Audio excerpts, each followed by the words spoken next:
welcome. It's snowy and icy, and it's Frisco, starting to thaw.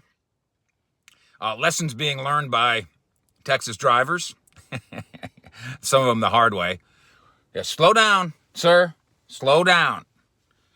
And lessons being learned on the value of the quarterback. Carson Wentz and the Philadelphia Eagles actually teaching the rest of the NFL, including the Cowboys, a quarterbacking lesson. And in short, the lesson goes something like this. Be hungry for a quarterback, but not desperate. What the Eagles have done at the quarterback position is a mad scramble of desperation. Let's use the number 2 pick on Carson Wentz. Let's give him, what was that contract? As if he's an established star. Let's draft his replacement in the second round, even though the replacement might not be good enough in Jalen Hurts. We're learning now that the Eagles might draft another quarterback because they're not completely sold on Jalen Hurts, who's certainly an NFL athlete and character and leadership and all the things we know about him from Oklahoma. But the Eagles themselves are whispering we might draft a quarterback with our high pick in the April 2021 NFL draft. Another quarterback. You got to get this right. And you got to get it right via hunger, not desperation. This is going to be the problem with the teams that think, well, our quarterback is unhappy or we can't come up with a deal. Or let's just trade him for 3 first-round draft picks. I'm not saying that can't be done. I'm saying the team that's giving up that kind of a package for a quarterback is bordering on desperation.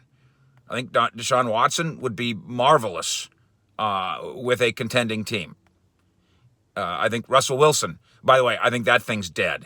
I think Russell Wilson now, as of today, has a guaranteed money thing locked in that basically precludes him from being traded. So I think that's the end of that. But boy, I want a quarterback like that.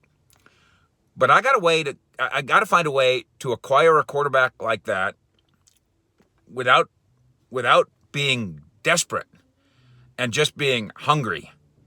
Look at the problem the Eagles now have caused for themselves, the hole they dug for themselves. And I've seen some people say, well, the Cowboys and Tony Romo, they had dead money. I know, but what'd they get out of Tony Romo?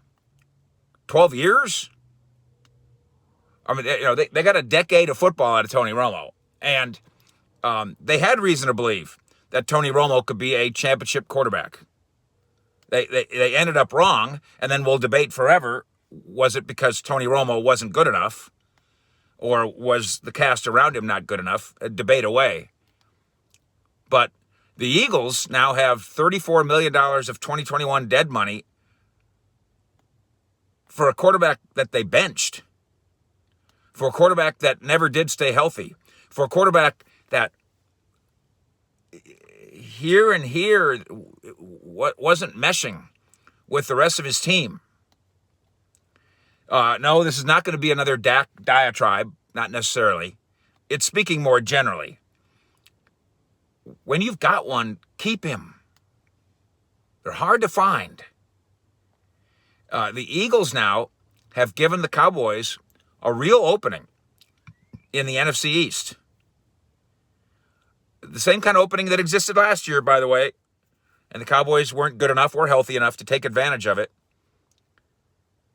First-year coach who'd never been a head coach before in New York. New program in Washington. And their own quarterback issues. And then Philadelphia getting hurt, getting old, and getting off to a bad start. And the Cowboys couldn't take advantage in 2020. Now here comes another opportunity. Are the Giants good yet? Saquon Barkley might make it so. Is Washington good yet? I think so. But now there's another team in the NFC East with the needle going like this because of what Philadelphia has done to itself. That's an opportunity for Dallas.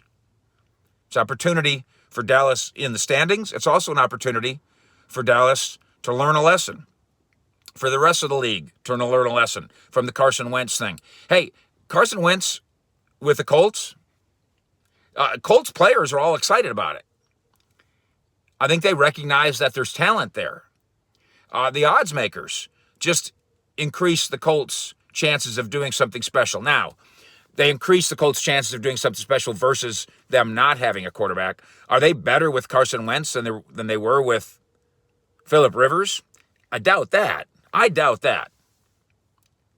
But they also didn't give up a gigantic package here. In the end, they actually have a deal where if it doesn't work, they don't give up a first-round pick. If it does work brilliantly, they're happy to give up the first-round pick.